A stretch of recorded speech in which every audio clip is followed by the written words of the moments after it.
Que dedinho podre que você tem. Ô, gente, desculpa a brincadeira, não resisti. Mas isso não tem graça nenhuma para quem sofre com esse problema, né? Parece que a gente sofre uma maldição. Sabe aquela história do toque de Midas, que tudo que a gente toca vira ouro? Pois é, parece que é exatamente o contrário, né? É o toque de Midas às avessas. Mas fica tranquilo, eu vou te explicar por que que isso ocorre e principalmente como é que a gente faz para se livrar desse dedo podre, desse padrão que faz a gente sofrer tanto, né? Vamos lá? Se você ainda não me conhece, meu nome é Isolda Pereira e esse é o canal De Coração para Coração. Seja muito bem-vindo. A forma mais fácil do nosso cérebro aprender é através da repetição. Sabe quando a gente vai aprender a dirigir? Primeiro a gente, né, aprende, por exemplo, na hora de passar marcha, que você primeiro precisa pisar na embreagem, depois você vai fazer o movimento da primeira marcha, depois o movimento da segunda, você retorna, passa a terceira e por aí vai. E depois, para reduzir, é a mesma coisa. Mas à medida que a gente vai repetindo isso, né, isso vai se tornando um hábito. É assim que a gente cria um hábito. E aí a gente entra no automático, né? Simplesmente você vai parar para pensar que tem que pisar na embreagem, tem que passar a primeira marcha, que é marcha de força, a segunda, que é um pouco para um pouco menos de força e um pouco mais de velocidade. E aí vai até a sexta marcha, que hoje em dia existem carros com 6 marchas, por exemplo. Não, né? A gente já aprendeu, vai no automático. E é por isso também que quando a gente já está tão no automático, faz como eu fiz a semana passada. Aliás, a semana passada não, essa semana agora, essa que acabou, está acabando hoje, né? Hoje é sábado. Estou gravando para vocês num sábado. Enfim, eu tinha que ir ao supermercado. Só que antes eu tinha que abastecer o carro. O que fiz eu? Estava super distraída. Fui, liguei o piloto automático. E aí o que, é que eu fiz? Ao invés de ir ao posto de gasolina, eu primeiro fui ao supermercado. E aí, quando eu cheguei na porta do supermercado, eu disse, meu Deus, o que é que eu tô fazendo aqui? Tô ficando doida. Não, eu não estou ficando doida, nem estava ficando doida. Eu simplesmente estava distraída. O meu cérebro estava ligado no automático, como a gente costuma dizer, né? Eu não estava precisando parar para prestar atenção no que eu estava fazendo para fazer. Ele simplesmente já aprendeu e para ele funcionar melhor, ele simplesmente liga, como a gente diz, o piloto automático. Ele já aprendeu, é algo que ele já repetiu 500 vezes, não precisa mais ter foco, não precisa estar gastando tanta energia para poder fazer. Ele simplesmente vai e faz, entenderam? Então, para o cérebro funcionar mais fácil, ele tem uma tendência a praticar uma coisa que nós chamamos de looping. O que é o looping? O looping é repetição, repetição, repetição, repetição, repetição o tempo inteiro. Por quê? Porque se ele faz algo que ele já conhece, algo que ele já aprendeu, ele não vai gastar tanta energia assim, não é nada novo. Então, para ele é mais fácil usar aquele padrão que ele já tem, né, de algo que já aconteceu, de sensação, ele vai ser muito mais confortável para ele trabalhar no padrão de looping, de repetição, repetição, repetição. Aí vamos pensar o seguinte: o dedo podre, como as pessoas falam, nada mais é do que um padrão de repetição. Mais uma vez eu explico para vocês que eu não estou explicando em detalhes. Eu estou tentando fazer da forma mais simples, dando exemplos do dia a dia, de forma bem básica, para que as pessoas consigam compreender o que acontece. Afinal de contas, quem está aqui não está querendo estudar aquilo que eu estudei. As pessoas só estão querendo entender o que acontece com elas, correto? Bom, continuando. Você passa a vida inteira, por exemplo, existem algumas questões que geram esse comportamento que a gente chama de dedo podre. Ou um padrão daquilo que você viveu, daquilo que você vivenciou, principalmente na primeira infância, né? Nos primeiros anos da sua vida, que você toma aquilo como padrão de coisa correta, independente de ser correto ou não, porque a gente não tem nem capacidade de julgamento. Aquilo que acontece com a nossa família, a gente toma. Família, entenda-se, aquelas pessoas com quem a gente convive, que são os nossos cuidadores, que às vezes não é nem a nossa família. Mas quem toma conta da gente, quem orienta a gente, quem cuida da gente nos primeiros anos de vida, nós temos tendência a acreditar que tudo que aquelas pessoas fazem é o padrão de normalidade, ainda que não seja. Da mesma forma, tudo que as pessoas dizem, nós tomamos como verdade, não é? Pelo mesmo motivo. Se você está na sua família, você está no seu ciclo escolar, se você está com os seus amigos mais íntimos, então você tende a tomar tudo aquilo que aquelas pessoas falam como verdade. E é por isso que a gente diz: tome cuidado com aquilo que você diz, principalmente para as crianças. Vamos lá. Digamos que eu tenha vindo de uma família em que eu via a minha mãe apanhar do meu pai, ser desrespeitada, discussão em casa todos os dias, uma família desajustada. Aí eu vou para casa de uma tia, vejo a mesma coisa. Faço amizade na escola e tudo. Às vezes vou para casa dos meus colegas, ou eu nem vou para casa deles, mas os meus colegas contam para mim: meus pais brigam sempre, meu pai chega alcoolizado em casa, bate na gente, bate na minha mãe e tudo. Então, aquilo para você, o seu inconsciente, não é conscientemente não é porque a gente quer, mas aquilo o seu inconsciente adota aquilo como padrão de normalidade. Então, para você, o normal passa a ser: todo mundo vive isso. Isso é o que é o normal. E ainda que você cresça e que conscientemente você não queira passar por aquilo, nós todos somos energia. E nós temos um padrão vibracional, ou seja, vibração. A nossa energia vibra aquilo. E nós acabamos atraindo, eu não estou falando de crença, eu não estou falando de religiosidade, nada disso. Eu estou falando de ciência. Padrão vibracional tem a ver com energia. E nós atraímos aquilo que a gente vibra. E, infelizmente, o que nós vibramos, principalmente, é o que está no nosso inconsciente. Então acontece, eu cresço, digo: não, eu não quero esse padrão de jeito nenhum para mim. Se eu consigo desbloquear os meus medos, os meus padrões emocionais e as minhas crenças do meu inconsciente, eu consigo quebrar esta linha e realmente vou viver uma outra vida. Mas normalmente o que acontece é: o que está ali no meu inconsciente é o que eu vou vibrar e é o que eu vou atrair. Aí o que acontece? Eu vou começar a repetir o mesmo padrão que a minha mãe, que a minha tia, que a minha avó, que a mãe dos meus amigos, porque eu já atraí, inclusive na infância, amigos que viviam o mesmo problema que eu, e a gente vai perpetuando isso. E é por isso que tem a questão do dedo podre. Isso é uma das causas. São as causas mais comuns que eu estou falando aqui. Causa número 1 entendida? Acho que sim, né? Vamos lá então para a causa número 2. Padrão de repetição. Então, você ouve a vida inteira que você é um homem, aí você ouve a vida inteira que nada, a mulher não presta. Toda mulher, no fundo, é fofoqueira. Toda mulher é dramática. Toda mulher é isso, toda mulher é aquilo. O que é que vai acontecer? Você, rapaz, chega, começa a namorar e isso e aquilo. O que é que você vai atrair?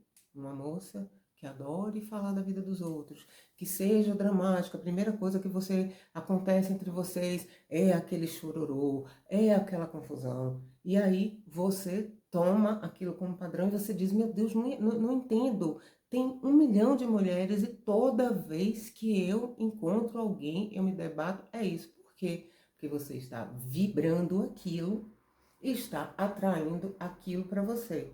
Foi o seu padrão de infância? Não, seus pais viveram muito bem, estava tudo ok, sua mãe era uma mulher maravilhosa, não fofocava, não era dramática nem nada, mas você ouviu do resto do mundo, inclusive até dentro da sua casa, que era assim que funcionava com mulher. Então, o seu inconsciente, você acreditou naquilo, você vibra naquilo e você, obviamente, vai atrair aquilo. E a terceira causa mais comum é o que eu vou explicar agora com calma. De volta. Desculpem, mas quem tem rinite vai compreender. Aqui tá muito calor mesmo. E eu estava com a janela fechada por conta de obras que estão acontecendo aqui, aí tem muito pó, e só que a gente nunca sabe quando é que vem a próxima crise de rinite, foi o que aconteceu. Tanto que vocês podem perceber pela minha voz que está terrível, né? Aproveitei também para prender o cabelo, porque a juba ajuda a aumentar o calor, né? Então eu aproveitei e prendi a juba também. Por que eu disse que eu ia explicar com calma? Porque esse é o mais comum de acontecer. Por exemplo, independente do seu ambiente de família, independente de tudo aquilo que você ouviu, cresceu, o que você acredita, das suas crenças limitantes, mas todo mundo tem uma dor emocional. Então, ao longo da vida, a gente vai ouvindo, a gente vai vendo, a gente vai passando por uma série de questões e que vão nos causando dores emocionais. Muitas vezes a gente é vítima de bullying, muitas vezes a gente é ridicularizado por algum defeito, tudo isso vai causando dor, né? Ainda que não tenha sido intenção das pessoas fazerem isso conosco. Quem recebe é que tem algum tipo de sensibilidade maior ou menor e aquilo fica registrado de forma maior, mais intensa ou menos intensa. Então, independente do que aconteceu ao longo da minha vida, como exemplo, por exemplo, de família, o que eu vi como exemplo de família, ou o que me foi dito, deixou de ser, eu tenho as minhas questões. Digamos assim que eu tenho insegurança. Aí eu tenho o meu primeiro relacionamento e eu me acho uma pessoa feia. Pronto, eu me acho uma pessoa feia. Então eu sou super insegura com relação ao meu corpo, com relação ao meu rosto, ao cabelo, não me acho bonita, mas fui levando minha vida. Um dia eu conheço um rapaz, me apaixono por ele, ele por mim, e nós começamos um relacionamento. E aí, num dado momento, por algum motivo, o relacionamento não dá certo. E aí eu fico pensando, meu Deus, por que será que fulano me largou? De repente, eu encontro fulano, meses depois, com uma mulher deslumbrante, lindíssima. O que é que o meu inconsciente vai dizer? Foi isso. Eu não sou bonito o suficiente. Claro que eu não vou conseguir ficar com um homem desses, um homem bacana, um homem bonito, um homem cheiroso, ou sei lá o que pode passar pela minha cabeça. Eu não vou me achar merecedora daquilo. Por quê? Porque eu não sou bonita. Isso é o que o meu inconsciente acha por conta de coisas que eu ouvi ou que eu passei. Ou seja, aquilo que ficou gravado em mim é uma dor emocional que eu tenho. Aí as minhas inseguranças vão aumentando. Isso vai reforçando no meu inconsciente que aquilo que eu já achava é verdade. Eu estou sendo simplória, viu, gente? Mais uma vez explicando. É só para que vocês entendam como o cérebro da gente funciona. E aí o que vai acontecer? Eu vou estar sempre repetindo, porque é o padrão que o meu cérebro, que o meu inconsciente já registraram, e ele não vai estar nem aí a fim de pensar de outra forma, a fim de agir de outra forma, gastar mais energia para poder aprender um novo padrão, a não ser que eu queira, eu perceba isso e eu queira cortar este cordãozinho que faz com que eu sofra tanto. Entenderam? Eu acho que ficou bem claro tudo até agora, né? Mas o mais importante, isso tem jeito? Boas notícias! Sim, isso tem jeito. Como? Aquela historinha que eu falo sempre em todo vídeo, autoconhecimento. Existem outras umas ferramentazinhas que eu posso fazer com vocês, passar para vocês para ajudar. Por exemplo, uma pergunta muito importante é: por que eu quero um relacionamento? Para quê? Eu quero um relacionamento porque eu estou muito bem, obrigada. E quero alguém para partilhar a minha vida. Eu quero um relacionamento porque todo mundo tem, eu também tenho que ter um padrão que a sociedade impôs. Eu tenho um relacionamento porque eu sinto um vazio que eu não sei exatamente onde está, e esse vazio pode ser, na verdade, o resultado de uma falta de mãe, falta de pai, falta de amigo, algum problema profissional, falta de foco na vida, de ter um objetivo, alguma coisa assim. Então, todas essas questõezinhas a gente tem que procurar saber. Segundo, o que é que eu faço sempre? Qual é o padrão que eu tenho nos meus relacionamentos? Eu sou uma pessoa muito ciumenta? Eu sou uma pessoa que não confia em si mesma? Eu sou uma pessoa que não confio muito no outro e fico o tempo inteiro olhando o celular, olhando a carteira da pessoa, procurando saber quem é aquela, quem é essa, fica na rede social stalkeando a pessoa, procurando, vendo tudo que ela faz, tudo que ela deixa de fazer, se uma pessoa curte uma foto dessa pessoa, se essa pessoa curte a foto de outra, qual é a reação que eu tenho. Todas essas questõezinhas que podem interferir no relacionamento, a gente tem que pensar. A terceira, como é que eu me posiciono no relacionamento com relação ao outro? Por exemplo, eu permito que o outro abuse de mim? Eu permito que o outro me manipule? Eu me respeito e me faço ser respeitado, exijo respeito? Todas essas questões são a primeira coisa que a gente tem que fazer. Por quê? Quando você tem resposta para essas perguntas, ou você vai mudar o seu comportamento, no sentido de se tornar mais seguro, buscar ajuda para as suas questões das suas dores emocionais, suas inseguranças, seus medos, ou você vai ver que você está sendo desrespeitado pelo outro e vai se impor mais, vai aprender a dizer não, vai cobrar respeito. Você vai começar a perceber que não é porque o primeiro relacionamento deu errado que o segundo, o terceiro, o quinto vai ser sempre assim. Porque a gente coloca isso na cabeça como um padrão e o que é que a gente vai atrair? Sempre gente assim. E uma forma, eu sempre falo, tenha um amigo, tenha alguém com quem conversar, para quem colocar suas incertezas, suas dificuldades, seus medos. Converse com alguém, isso ajuda. Às vezes, um bom amigo diz: olha, realmente, amiga, você é uma chata de galocha, como dizia meu pai. Você, o cara não pode olhar para o lado que você já está. Quem é? Está olhando para onde? Isso e aquilo. Se coloque no lugar do outro. Você ia gostar? Aí, quando um amigo fala isso para você, você diz: ah, meu Deus, será que eu sou assim? Aí você começa a se observar e ver que realmente você é daquela forma. E que aquilo que o ex disse não é tão mentira assim.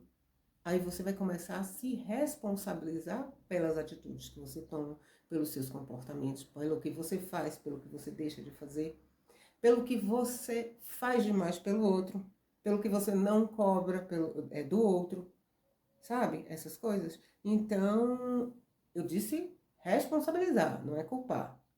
Nada de culpas. Eu não quero que ninguém pensando: ah, a culpa é minha. Não, culpa não. A responsabilidade por algumas coisas. Relacionamento é uma via de mão dupla. Sabe aquela história de quando um não quer, dois não brigam? Para o amor é a mesma coisa. Quando um não quer, dois não conseguem viver juntos. Não adianta, você pode fazer o que for.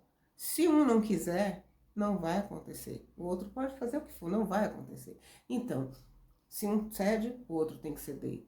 Se um é educado, o outro tem que ser educado. Se um respeita, o outro tem que respeitar. tem que haver uma harmonia, senão o relacionamento não funciona. Então tem que ter responsabilidade desse. Mas como sou eu que estou percebendo que tenho o dedo podre, então eu tenho que prestar muita atenção ao que eu faço, ao que eu deixo de fazer e o que eu permito que o outro faça comigo. Para daí sim eu começar a mudar essas atitudes e começar a atrair pessoas melhores para a minha vida. E claro, muitas vezes esse caminho é difícil. Eu não disse em momento nenhum que era fácil. Eu disse que era possível, não que era fácil. Então, é preciso muitas vezes recorrer sim a um profissional. A um profissional da área que tem ferramentas. Nós temos testes, nós temos técnicas, nós trabalhamos a parte emocional da pessoa para que a pessoa se fortaleça, para que a pessoa melhore e com certeza a partir daí, é claro que a pessoa tem condições de atrair pessoas melhores, viver relações melhores e não só na questão afetiva, relacionamento romântico, não.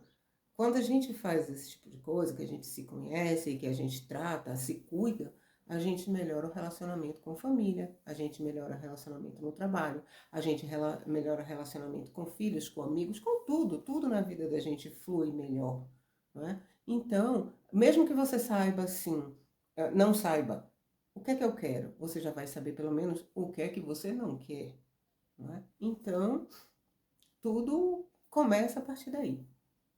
Eu espero que vocês tenham gostado desse conteúdo, que eu tenha conseguido fazer vocês compreenderem como funciona, por que que as coisas acontecem e que dedo podre é só um preconceito nosso, que não existe dedo podre coisíssima nenhuma. O que existe é um padrão que a gente segue por algum motivo, uma série de motivos, eu expliquei só os principais, né? E que você comece a tomar essas atitudezinhas que eu falei agora no final, para que você comece a interromper esse ciclo e você possa ser feliz no amor, como eu sou, como tantas outras pessoas são, porque todos nós somos merecedores. E para você, que de repente diz, não, quer saber? Todo mundo quer que eu namore, que eu case, que eu isso, que aquilo, mas eu estou muito bem sozinha, eu estou muito bem sozinha, eu estou muito bem, obrigado. Fique só. Você não, se você não quiser se relacionar com ninguém amorosamente, né, romanticamente, você não precisa disso. Você pode ser feliz sozinho e não há mal nenhum nisso, não há problema nenhum nisso. Então, pense nessas coisas, veja se tudo o que eu falei faz sentido para você, se você acha que deve aplicar ou não, não é? Se gostou do conteúdo, me ajude mais uma vez deixando aqui o seu like, compartilhando esse vídeo, se não é você a pessoa que tem um dedo podre, mas no fundo, todos nós conhecemos alguém que tem esse dedinho podre. Quem sabe isso não vai ajudar alguém? Comente aqui o que é que vocês acharam, o que é que vocês gostariam de ver.